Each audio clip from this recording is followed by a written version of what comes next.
안녕하세요. 꼭 한번 사연을 올리고 싶던 40대 여성입니다. 바쁘게 살면서도 늘 이 채널을 켜두고 있답니다. 사람 사는 이야기들을 들으며 같이 욕도 하고 같이 울기도 하고 참 많은 감정을 느꼈던 채널이라 그런지 정감이 가는 거 있죠? 그런 채널에 드디어 제 사연을 올리다니 감개무량합니다. 항상 보면 가슴이 미어지고 가슴 속에서 분노가 차오르는 사연들이 많은데 과연 제 사연은 어떻게 보실지 너무 궁금하네요. 그럼 시작해 보겠습니다. 도시 빈민가가 바로 제가 살던 곳이었죠. 아직도 생각하면 인상이 써질 정도로 생각조차 하고 싶지 않은 그런 곳에서 줄곧 살았습니다. 자식이라고는 딱 저 하나뿐인데 저희 집은 참 힘들었어요.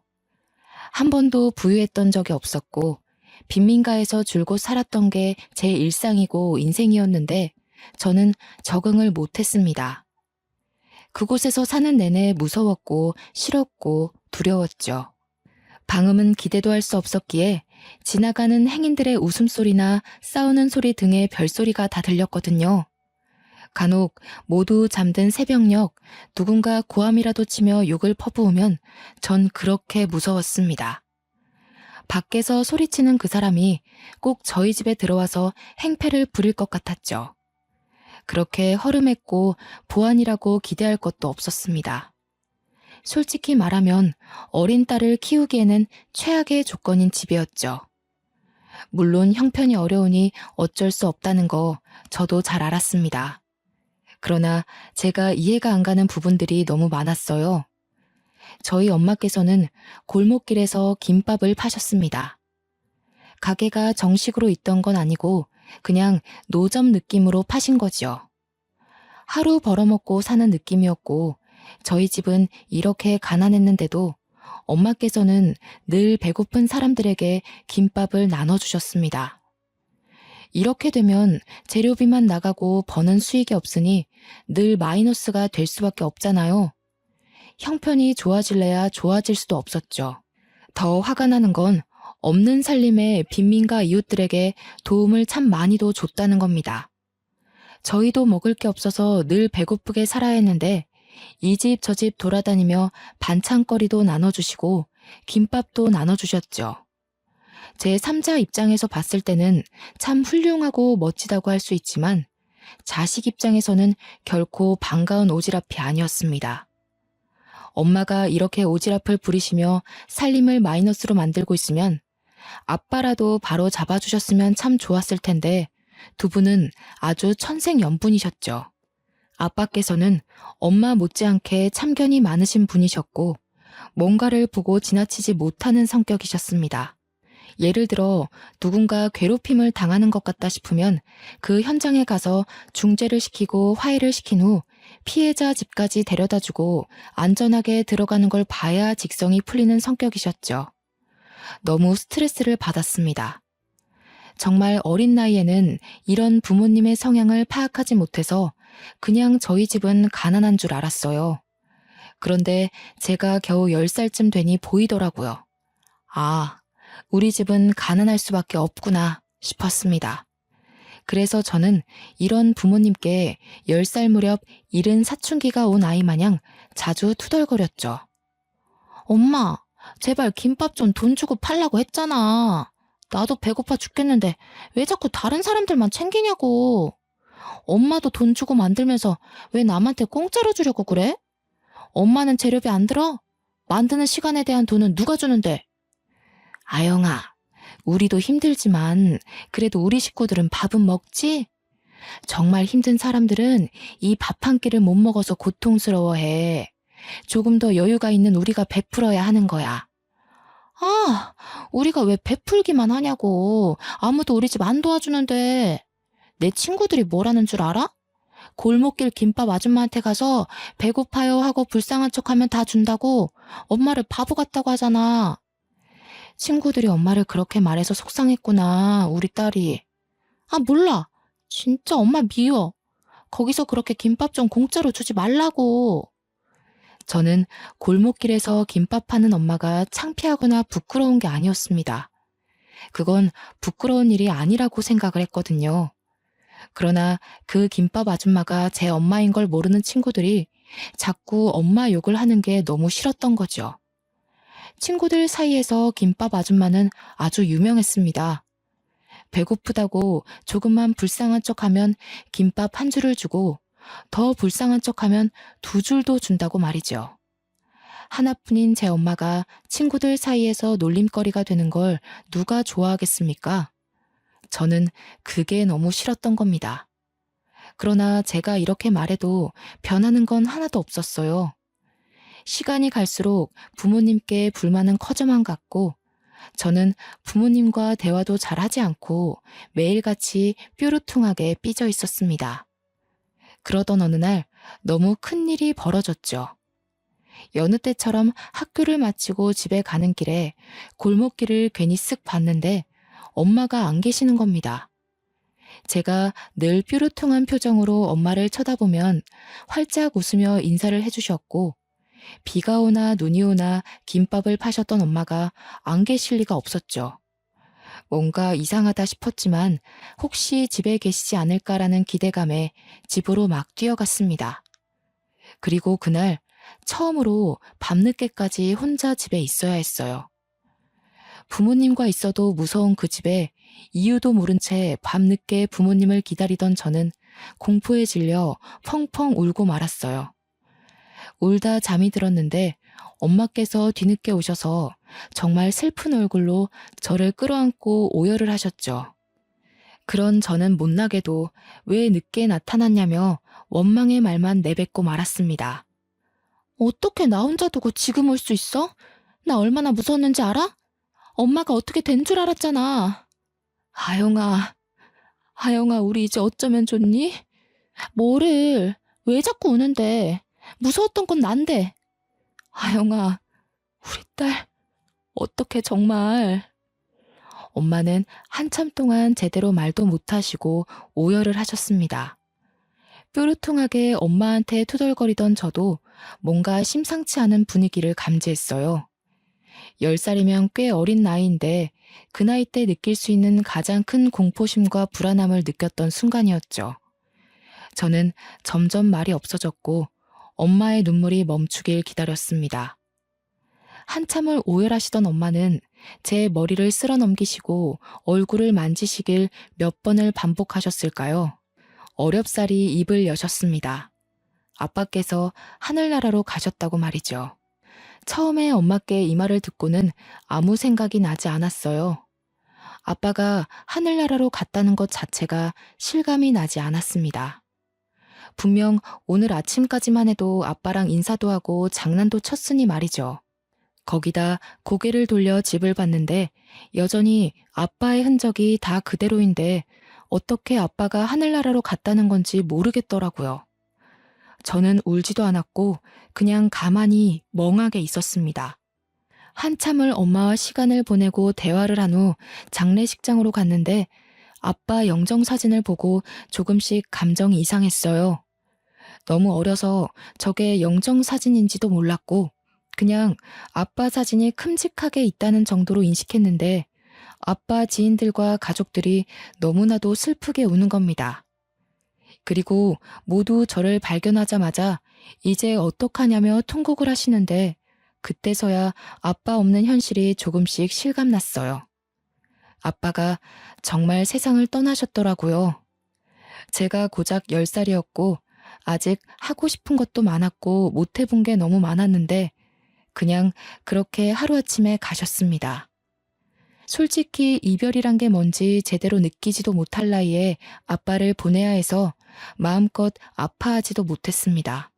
그런데 더 아픈 건 아빠가 하늘나라로 가신 이유였죠.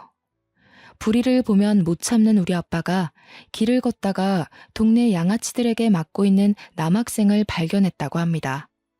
그런데 학생들끼리 치고받고 싸우는 수준이 아니라 정말 심각하게 구타를 당하고 있었고 이건 아빠가 나선다고 중재될 게 아니었죠.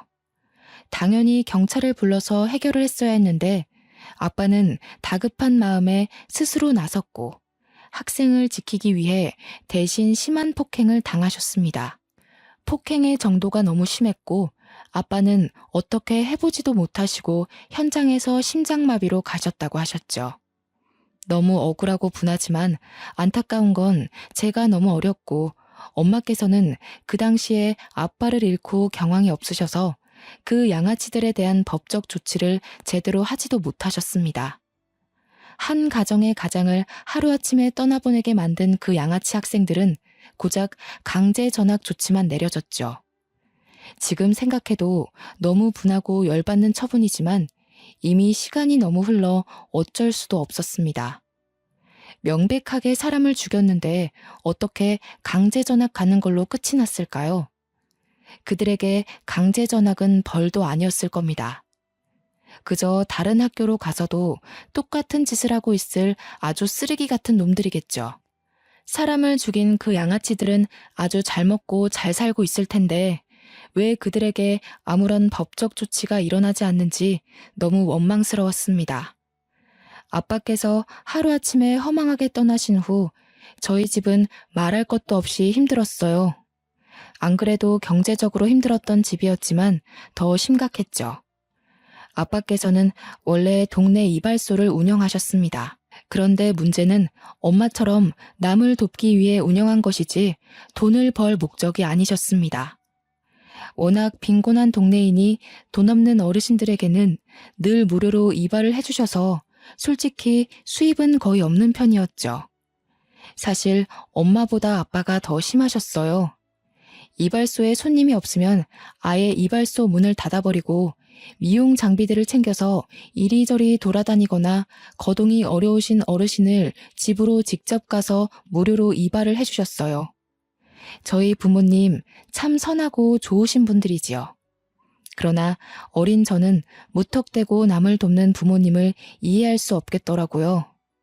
어린 딸 자식이 있는 가장이 어떻게 목숨까지 걸고 남을 돕습니까? 그 당시에 저는 아빠에 대한 원망이 너무 컸습니다. 생판 모르는 남을 목숨까지 도와줄 때 집에 있을 가족들 생각은 한 번도 하지 않았을 겁니다. 엄마도 아빠도 한평생을 이렇게 사셨던 분들이니 재산이랄 것도 없었고 엄마와 저는 생계 유지가 곤란했습니다. 그럼에도 불구하고 여전히 엄마는 김밥을 무료로 나눠줬고 저는 미칠 것 같았죠. 정말 부부는 닮는다더니 저희 부모님은 하늘이 맺어준 인연이 아닐까 싶습니다. 아빠께서 가신 후 저희 모녀 사이는 벌어질 대로 벌어졌어요. 엄마와 더는 다투기도 싫었고 그냥 빨리 크고 싶었습니다. 하루빨리 나이가 들어 독립하고 싶었죠. 그러던 중 아빠 사망보험금이 아주 조금 나왔고 엄마께서는 그걸로 아주 작은 김밥집을 아예 차리셨습니다. 솔직히 이때 조금은 기대했어요. 제가 아무리 말은 이렇게 했어도 하나뿐인 가족이고 엄마인데 왜 싫기만 하겠습니까? 아빠 목숨값이기도 하고 정말 어렵게 차린 가게이니 엄마께서 제대로 가게 운영을 해주시길 기대했습니다. 엄마가 오픈하신 김밥집이 학교 근처라 하굣길에 궁금한 마음에 가봤어요. 그런데 멀리서 봐도 김밥집 앞에 줄이 정말 길게 서 있는 겁니다. 전 너무 놀랐고 기쁜 마음과 자랑스러운 마음에 엄마께 달려갔죠. 거기에는 학교 친구들도 있었고 처음으로 저희 엄마라고 소개를 했습니다. 뭐야? 너도 김밥 먹으러 왔냐? 아니, 여기 우리 엄마 가게인데? 너희 우리 엄마 김밥 먹으러 온 거야? 아, 너희 엄마구나. 아줌마, 저 아영이랑 같은 반 친구인데 세 줄 주세요. 배가 너무 고파요. 저도요. 저도 아영이랑 같은 반이니까 세 줄 주세요. 뭐야, 엄마? 또 돈 안 받고 김밥 팔고 있는 거야? 그래서 이렇게 줄이 긴 거였어? 아영아, 우선 정신 없으니까 집에서 말하게 가 있어. 너희들이 아영이 친구였구나. 여기 앞에 놓인 거 다 가져가. 맛있게 먹고 우리 아영이랑 사이좋게 잘 지내. 배고프면 언제든 와서 먹고. 저는 이때 정말 화도 안 나고 절망했고 엄마가 정말 너무 싫었습니다. 아빠께서 그렇게 돌아가시고 분명 엄마도 느끼신 게 있으실 텐데 어떻게 이럴 수 있나 싶었죠. 지금 당장 우리가 돈이 없어서 먹고 사는 게 힘든데 우리보다 더 못 먹고 사는 이웃들뿐 아니라 더 잘 사는 이웃들까지 그냥 별의별 사람들을 다 챙기는 엄마를 이해할 수 없었습니다. 아직도 가슴 속에 응어리로 자리 잡고 있는 아픔들이 있거든요. 초등학교 입학할 때 그 어린 나이에 저는 친구들에게 큰 놀림을 당했었죠. 수도가 끊길 때가 많아서 마음껏 씻지를 못했습니다. 그렇다 보니 옷매무새가 깨끗한 것도 아니었고 살도 새까맣게 때가 타 있으니 늘 놀림거리였죠.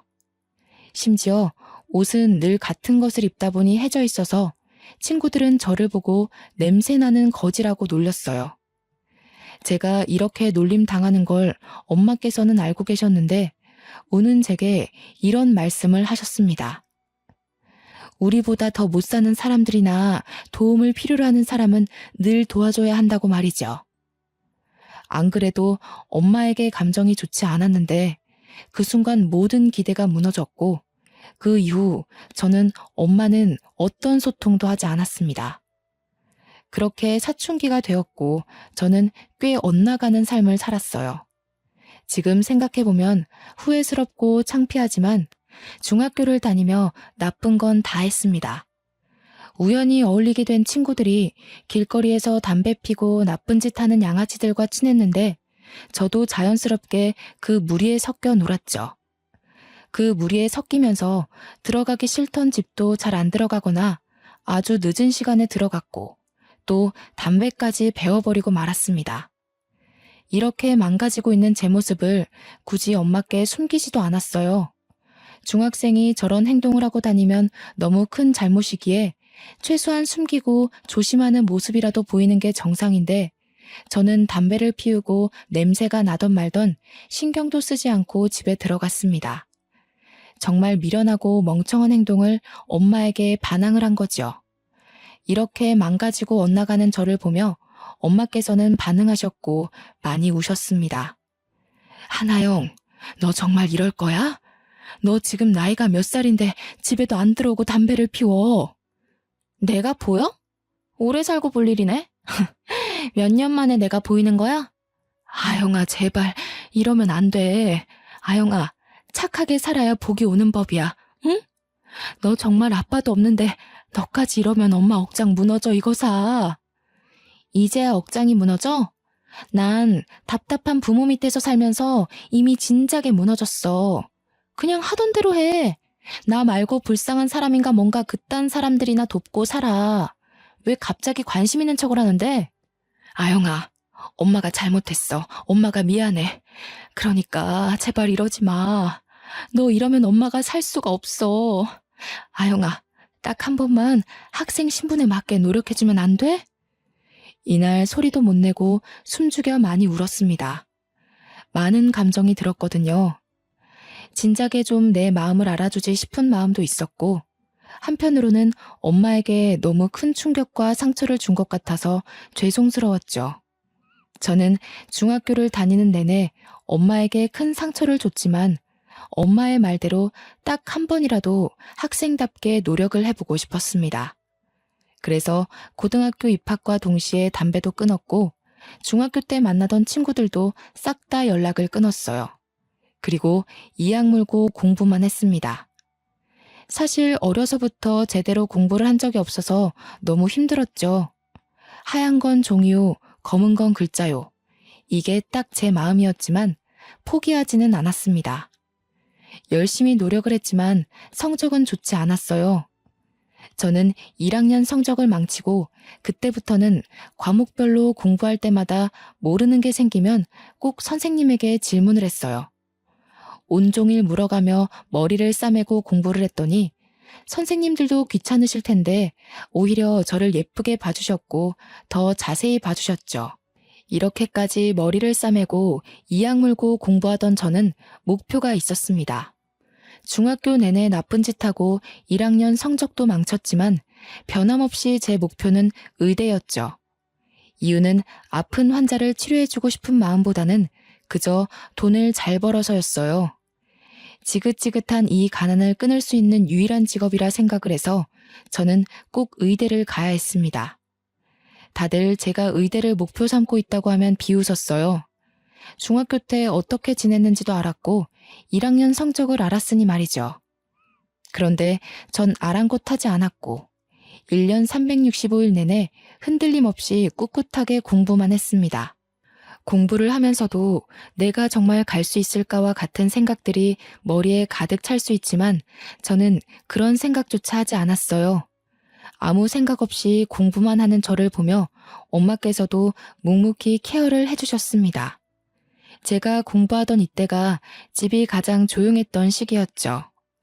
그 흔한 밥 먹어라는 말도 하지 않으셨고 상을 차려두고 조용히 기다려주셨어요. 알아서 공부하다 흐름에 맞춰 밥을 먹고 또 공부를 할 수 있도록 말이죠. 그렇게 공부를 한 결과 제가 머리가 있었는지 정말 남들보다 너무 늦었고 부족한 게 많았는데 수능 성적으로 진짜 꿈에 그리던 의대를 합격하게 되었습니다. 솔직히 저도 놀라웠어요. 공부를 하는 동안 스스로를 의심한 적은 없지만 확신한 적도 없었거든요. 제 합격 결과를 듣고 저희 엄마는 정말 행복에 겨운 눈물을 펑펑 쏟으셨습니다. 엄마, 나 할 말 있는데. 그 결과 나왔지? 우리 딸 괜찮아. 의대만 뭐 대학이야?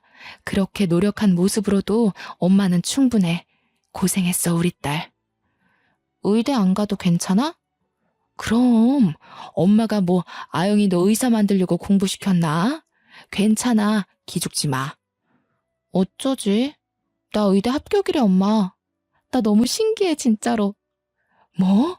그게 사실이야? 세상에, 장하다, 우리 딸. 어휴, 이것 봐. 엄마는 아영이 너가 해낼 줄 알았어. 고생했다, 고생했어. 세상에. 엄마께서 너무 행복한 눈물을 흘리시니까 제가 다 기분이 좋더라고요. 이제 정말 행복한 일만 남았다는 생각에 설레고 기뻤습니다. 남들에 비하면 짧지만 그래도 제 고등학교 시절을 떠올리면 정말 깨어있는 시간 동안 공부한 거 말고는 한 게 없을 정도로 열심히 해서 얻은 결과라고 생각해요. 엄마와도 사이가 좋아졌지만 약간 서먹한 게 있었는데 의대 합격을 계기로 더 친해져야겠다고 생각을 했는데 예상치 못한 일이 벌어졌습니다. 엄마께서는 제게 할 말이 있다며 분위기를 잡으셨고 마주 앉아 대화를 나눴죠. 할 말이 뭐길래 이렇게 분위기를 잡아? 무슨 안 좋은 일 있는 거야? 이거 받아. 500만 원이고 너 자취방 보증금이야. 자취할 곳도 얼른 구하고 등록금도 얼른 벌어. 엄마 왜 그래? 무슨 소리를 하는 거야? 엄마는 너 보증금 500만 원만 줄 거니까 너가 등록금 내고 다니라고. 그리고 자취할 집도 빨리 알아봐야 할 거야. 좋은 집은 빨리 나가거든. 엄마, 진짜 너무한 거 아니야? 말이 아다르고 어다르다고.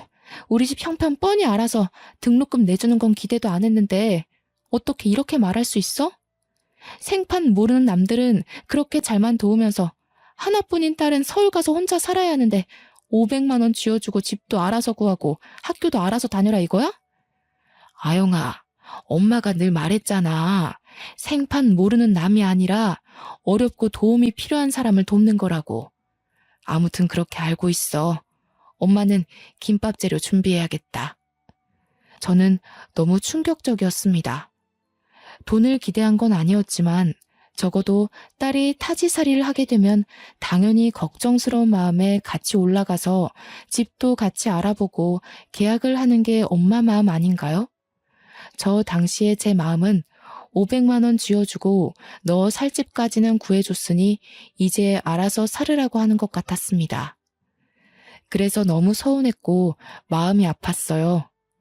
의대는 등록금도 너무 비싸고 심지어 6년 동안 공부해야 돼서 돈이 많이 필요했기에 막막했습니다.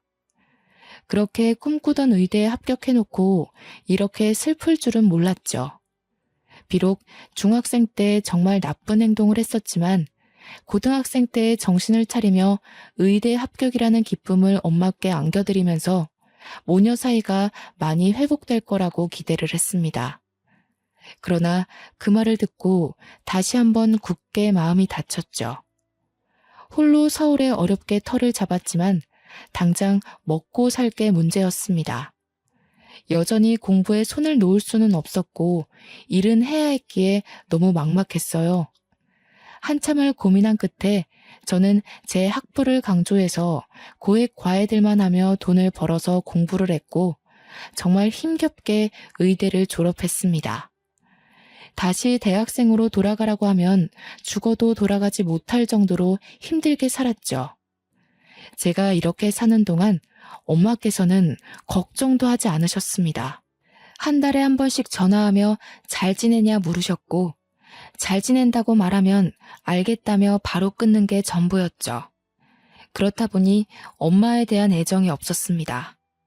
가족이래 봤자 겨우 엄마 혼자인데도 저는 가족을 챙기지 않았습니다. 그렇게 살다 제가 대학병원 인턴 1년차 때 엄마가 다른 병원 응급실에 쓰러졌다는 연락을 받았죠.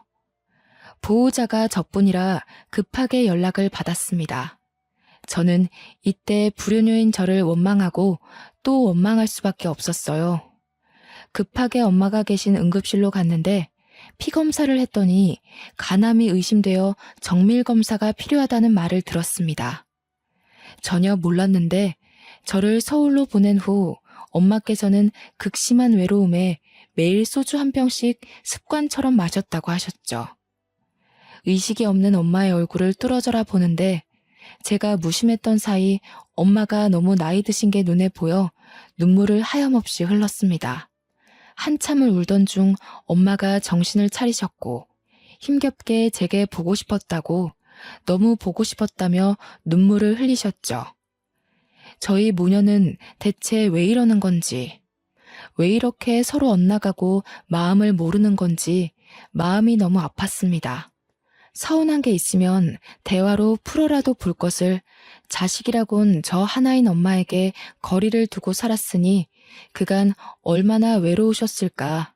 제 행동들이 너무 후회되더라고요. 이유를 불문하고 서울로 모시고 올라와서 이제라도 매일을 함께하며 효도를 해야겠다고 다짐했지만 진단 결과는 좋지 않았습니다. 간암 4기에 이미 폐까지 전이가 되었던 상태였죠. 이 정도면 통증이 말도 못할 정도였을 텐데 그간 제게 말도 하지 않고 버텨온 엄마를 떠올리니 울 수도 없었습니다. 그 아픈 몸을 이끌고 여전히 김밥을 말아서 동네 사람들을 나눠주며 살았던 엄마가 더는 밉지 않았어요. 그냥 이기적이고 못된 제 자신이 미웠죠. 너무 속상한 마음에 또 마음에도 없는 소리를 하며 저도 모르게 엄마에게 언성을 높이며 말을 했습니다. 엄마, 대체 이 지경이 되도록 병원도 안 가고 뭐 한 거야? 이렇게 살려고 연락도 제대로 안 한 거야? 날 이렇게 불효녀 만들고 떠나야 속이 편해? 우리 아영이 고운 거 봐. 우리 딸 잘 사는 거 봤으니 됐어. 엄마는 치료 안 할 거야. 엄마는 병원에서 연명하다 가기 싫어. 너무 슬프지만 의사는 마지막을 준비하라고 했죠. 딸인 제가 의사인데 아무것도 못해드리니 죄책감이 너무 컸고 뭘 해보지도 못하고 엄마 곁을 지킨 지 한 달 만에 엄마는 아빠 곁으로 가셨습니다. 장례를 치르는 내내 울다 쓰러질 정도로 참 많이 울었어요. 못해드린 게 너무 많은 불효녀라 가슴이 찢어지다 못해 숨도 못 쉴 정도로 아려오더라고요. 엄마를 겨우겨우 보내드리고 한동안 정신도 못 차리고 엄마 집에서 지난 흔적들을 보는데 너무 속상했습니다. 여전히 낡은 이 집에서 아빠도 없이 저도 없이 홀로 얼마나 외롭고 쓸쓸했을까 싶었죠. 심지어 정말 많이 아팠을 텐데 그 작은 곳에서 괴로운 고통 참아가며 살았을 엄마를 떠올리니 제 자신을 참을 수가 없었습니다. 엄마 입장에서는 딸 하나뿐인데 그 먼 서울 땅에 홀로 보내면서 얼마나 걱정이 많으셨을까요? 이걸 제가 조금만 더 빨리 알아채고 이해했더라면 엄마를 이렇게 후회 속에 보내지 않았을 텐데 말입니다. 저는 엄마의 장례를 치르고 도저히 서울로 바로 올라갈 수 없었고 휴가를 낸 후 엄마가 살던 집에서 시간을 조금 보냈어요. 반성도 했고 후회도 하다가 문득 부모님과 함께 행복하게 웃던 저희 가족의 모습이 생각나면 웃다가도 울음을 터뜨리고 말았습니다. 그렇게 겨우 엄마를 가슴에 묻고 하나씩 정리를 했어요. 엄마의 흔적이 남은 김밥집은 팔아버렸고 그 동네와는 아예 영원히 안녕해버렸죠. 가슴에 응어리를 하나 더 품고 서울로 돌아와서 저는 더 독하게 살았습니다. 레지던트 생활을 끝낸 후 이비인후과 전문의가 되었는데 이때 동네 병원을 개원할 수 있었지만 아직 돈이 그렇게 여유롭지 않아서 종합병원에 들어갔죠. 혼자 생활이 점점 익숙해지다 보니 외롭기도 하고 남자를 만나볼까라는 생각이 들더라고요. 마음도 많이 평온해졌고 여유도 생겼거든요. 그래서 소개팅을 많이 했었는데 하나같이 다 별로였습니다. 의사인 걸 알고 나오니 대놓고 얼마를 버냐고 묻질 않나. 제가 의사라서 나온 사람들도 있고 그냥 다 조건 보고 나온 사람들이라 정 떨어져서 싫더라고요. 소개팅도 지치고 힘들어서 연애도 포기하려고 할 때쯤 정말 마지막이라는 생각으로 소개팅을 했는데 거기서 원하는 상대를 만났습니다. 그 남자는 변호사였는데 돈을 많이 벌어서 그런지 소개팅 내내 제 재산에는 전혀 관심이 없었고 그저 매너 있고 아주 젠틀한 남자였습니다. 이 남자와 호감을 갖고 잘 만나다 결국 연애를 시작했는데 얼마나 사람이 진중한지 손도 한 달 만에 조심스럽게 잡더라고요. 그렇게 1년을 만나고 남자친구와 결혼을 다짐했습니다. 외로운 내게도 드디어 가족이 생긴다는 기쁨에 묘한 감정이 들었는데 변수가 있었어요. 예비 시모가 아주 심상치 않은 사람이었죠. 예비 시모는 제게 대놓고 본인 집안은 남부러울 거 없는 집안이라는 걸 강조했고 개원한 의사도 아닌 고하면 숙이고 들어와라며 눈치를 주셨습니다. 몰랐는데 아주버님이 검사고 예비 남편이 변호사인 법조인 집안이었습니다. 예비 시부는 고위 공직자였다가 퇴직하셨고 시모랑은 이미 이혼하시고 지금 시모는 재혼을 하신 새어머니였죠. 한마디로 제게 눈을 부라리며 뭐라고 하던 예비 시모는 새어머니였습니다. 예비 시모는 솔직히 정말 너무 사치스럽고 싸 보였어요. 명품으로 도배를 하고 향수 냄새가 아주 진동을 하는데 첫인상이 아주 별로였죠. 심지어 예비 시댁 집안에서 아무도 제게 뭐라고 안 하는데 보잘것없어 보이는 예비 시모만 자존심 세워가며 제 길을 누르려 애썼습니다. 그러나 저는 절대 쉽게 지지 않는 성격이라 굳이 남자친구에게 말하지 않고 예비 시모를 상대해주고 있었죠. 이런 제 모습에 열받았는지 하루는 저를 고급 레스토랑으로 부르더라고요. 기꺼이 그 고급 레스토랑으로 가드렸죠. 어머, 눈이 왜 그렇게 동그랗니? 아, 하긴 너 같은 고아 출신이 이런 고급 레스토랑에 발길이나 해봤겠니? 다 내 덕인 줄 알아. 아, 네. 음식은 내가 알아서 시켰어. 어차피 넌 고아 출신이라 메뉴판 봐도 모를 것 같아서. 그나저나 없이 산 사람들이 이런 곳에서 밥 먹으면 체한다던데. 너 뭐 소화제라도 먹어야 하는 거 아니니? 저기 어머님, 저 이미 여기 수차례 와봤고요. 이 코스 얼마나 한다고 그러세요? 저 의사예요, 어머님. 버는 돈이 있는데 고작 이런 걸로 덜덜 떨겠어요? 그리고 말끝마다 고아 출신 하시는데 제가 반대로 어머님한테 새어머니라고 하시면 좋으세요? 뭐야? 너 미쳤어? 새어머니? 너 이거 감당해야 할 거야? 감당이라... 아, 뭐 고자질 하시게요? 하세요. 상관없거든요.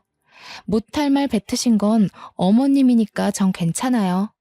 아, 참고로 이 대화는 녹음했으니까 수정하지 마시고 있는 그대로 고자질 하세요, 어머님.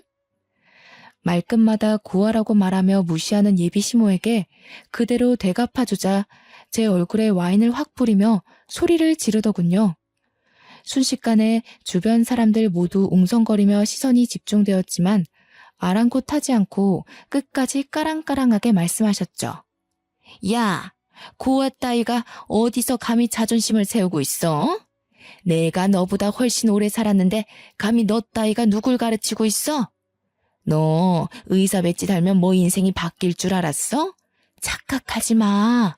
그래봤자 넌 부모도 없고 쓸모도 없는 고아년이야. 겸상해주니까 이게 기어오르고 있네. 그때 레스토랑 주인이 갑자기 제게 다가와 말을 걸었습니다. 저 말씀 중에 죄송하지만 혹시 한동현 씨 딸 하나영 씨 맞으세요? 네, 맞는데 저희 아빠 이름을 어떻게 아세요? 맞구나. 아영이 정말 반갑다. 아니, 그나저나 어쩌다 이런 수준 떨어지는 여자랑 겸상을 하고 있는 거야? 저에게 아버지 성함을 묻고는 갑자기 저한테 아는 체를 하시더라고요. 너무 당황스러웠는데 얼굴을 자세히 보니 20여 년 전 저희 아버지가 살려준 학생의 아버지더라고요. 그때 아버지 장례식장에 와서 하염없이 눈물을 쏟으며 너무 감사하다고 이 은혜를 어떻게 갚아야 될지 모르겠다던 아저씨였어요. 저를 어떻게 기억하고 말을 거셨는지 모르겠지만 저는 시어머니 될 사람한테서 와인을 뒤집어 쓴 탓에 제 꼴이 말이 아니었죠. 아저씨는 제게 깨끗한 수건을 가져다 주시고는 예비 시모에게 당장 경찰 부를 테니 영업 방해죄로 신고하겠다고 으름장을 놓으셨어요. 뭐야? 이 레스토랑 주인이랑 네가 어떻게 아는 사이야? 참나, 너 때문에 수준 떨어져서 내가 다시는 이 레스토랑 안 온다. 어쩜 고아년한테 아는 체를 하지? 격식 떨어지게. 이 여자 한동안 조용하더니 어디서 또 영감 하나 잘 물었나 보네. 당신 2번 다시 내 가게에 얼씬도 하지 마. 당신같이 늙은 남자 등쳐먹고 사는 인간들 대접하려고 최고급 재료들로 엄선된 요리 제공하는 거 아니니까. 당신은 저기 밑에 편의점에서 라면이나 먹지 그래? 아참, 그리고 내가 이미 경찰 불러놨으니까 조서 쓰러 갈 준비나 해. 레스토랑 주인 아저씨의 말에 시모는 얼굴이 새하얗게 질려서 계산도 안 하고 황급히 도망쳤습니다. 격식 떨어지는 발걸음으로 말이에요. 그 여자가 레스토랑을 떠나고 저는 직원 휴게실로 들어가서 아저씨가 주신 옷으로 갈아입었습니다. 몇십 년 만에 보는 얼굴이라 저도 너무 반갑더라고요. 뒤늦은 회포를 풀듯 저희는 가게가 마감할 때까지 서로의 안부를 물었습니다. 내가 너를 얼마나 찾고 있었는데 이렇게 만나니? 세상에. 너네 아버지가 우리 수호 살려주고 황망히 떠날 때 억장이 무너지는 줄 알았단다. 왜 신은 착한 사람을 먼저 데려가시는 건지. 너네 부모님이 얼마나 착한 분들이신데 아직도 너네 어머님이 싸주신 김밥이 생각난단다. 그래서 김밥집도 찾아가 봤는데 이미 가게를 정리했더구나. 어머님은 잘 살고 계시니? 아, 저희 어머니 4년 전에 돌아가셨어요. 제가 말을 안 해서 모르셨겠네요. 간암 때문에 그렇게 됐습니다. 아이고, 내가 너네 부모님한테 갚을 은혜를 어떻게 갚으라고 이렇게 급하게 떠나신 거니? 난 아직도 너네 부모님을 뵐 면목이 없구나. 찢어지게 가난했던 우리 가족, 그리고 우리 수호를 살려준 너희 집에 보답하기 위해 돈을 모았단다. 자, 이것 받으렴. 그렇게 건네받은 통장에는 무려 20억이 들어있었습니다. 손사래를 치며 너무 큰 돈이라 받을 수 없다고 했지만 아저씨는 눈물까지 보이시며 제발 받아달라고 죽기 전에 꼭 은혜를 갚아야 한다며 통장을 제 손에 쥐어주셨어요. 아영아, 아저씨가 요식업으로 정말 성공했거든. 고급 레스토랑만 해도 전국에 수십 개 차렸어. 여기가 본점이고. 내가 언젠가 너희 가족 만나면 꼭 주려고 모아둔 돈이야. 드디어 줄 수 있다니 너무 기쁘다, 아영아. 이것밖에 못 줘서 아저씨가 너무 미안해. 그렇게 20년간 쌓인 이야기 보따리를 풀었고 아저씨는 우리 부모님한테 은혜를 갚고 싶은 분들이 정말 많다고 하시며 옛 동네에 사셨던 주민들에게도 소식을 전해주셨습니다.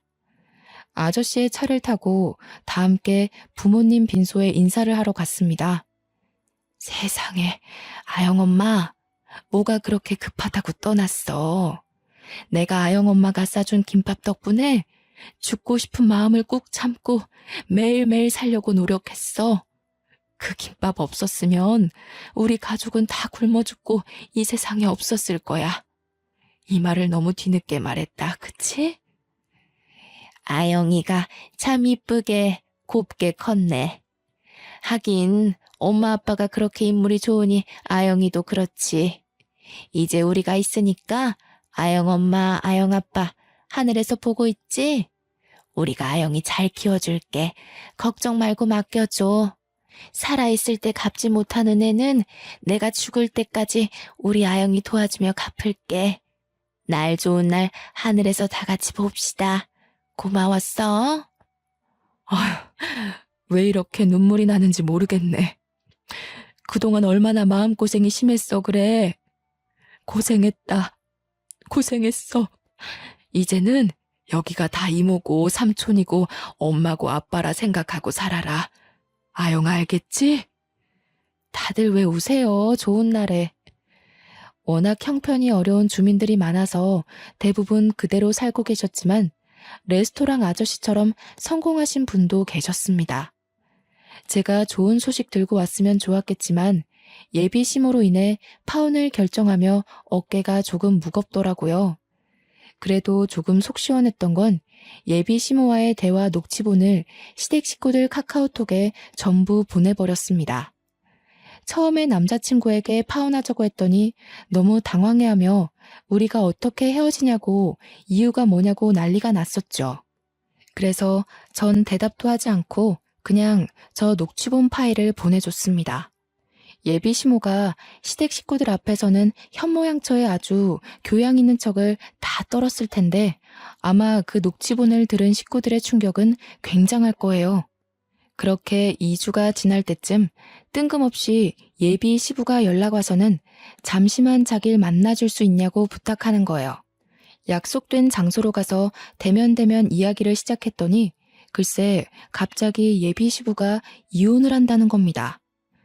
내가 너무 사람을 잘못 봤더라고. 세아가 덕분에 집사람이 얼마나 삐뚤어진 사람이었는지 잘 알게 되었어. 그 여자가 세아가 너한테도 참 못할 짓을 했더구나. 내가 대신 사과하마. 재혼할 때만 해도 이런 사람이 아니었는데 돈에 눈이 멀어서 지금은 지독한 여자가 되었더구나. 그래서 나는 이혼을 할 거란다. 세아가 너는 파혼하지 말아다오. 우리 집에 다시는 그 여자가 발붙일 수 없도록 신경 쓸 테니 지난 날은 잊고 우리 아들과 다시 결혼 진행할 수는 없겠니?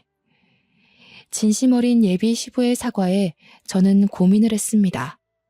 나를 고아라며 놀려대던 시모될 사람은 이미 집에서 쫓겨났고 저는 예비 남편과 또 한 번 만나서 이야기를 했답니다. 예비 남편은 저와 절대 헤어질 수 없다며 잡고 또 잡았지만 끝내 거절했습니다. 결혼도 하기 전에 10월들을 경험해버린 탓에 결혼이 하기 싫어지더라고요. 그리고 예비 남편도 전 시모가 제게 막말을 할 때 모른 척 듣고만 있던 적도 있었고요. 그래서 그냥 결혼을 포기했습니다. 또 언젠가 정말 좋은 사람을 만나면 결혼에 대한 생각이 바뀔 수 있겠지만 현재는 결혼에 대한 확신이 들지 않았거든요. 그렇게 파혼을 한 뒤 저는 혼자 조용히 살고 있습니다. 레스토랑 아저씨께 받은 20억과 저를 또 돕고 싶다는 주민의 도움으로 제 개인 병원을 개원했고 이제서야 부모님의 그 선한 마음이 조금은 이해가 가서 휴무에는 시골에서 의료봉사를 다니고 있답니다. 부모님이 남을 돕는 걸 그렇게 싫어했던 제가 결국 부모님이 도운 분들에게 은혜를 대신 받는 게 조금 부끄럽긴 합니다. 그래서 앞으로 부모님의 마음을 더욱 헤아리고 이해하며 남은 여생은 부모님처럼 남에게 베푸는 삶을 살고 싶습니다. 제 사연을 끝까지 봐주셔서 감사합니다.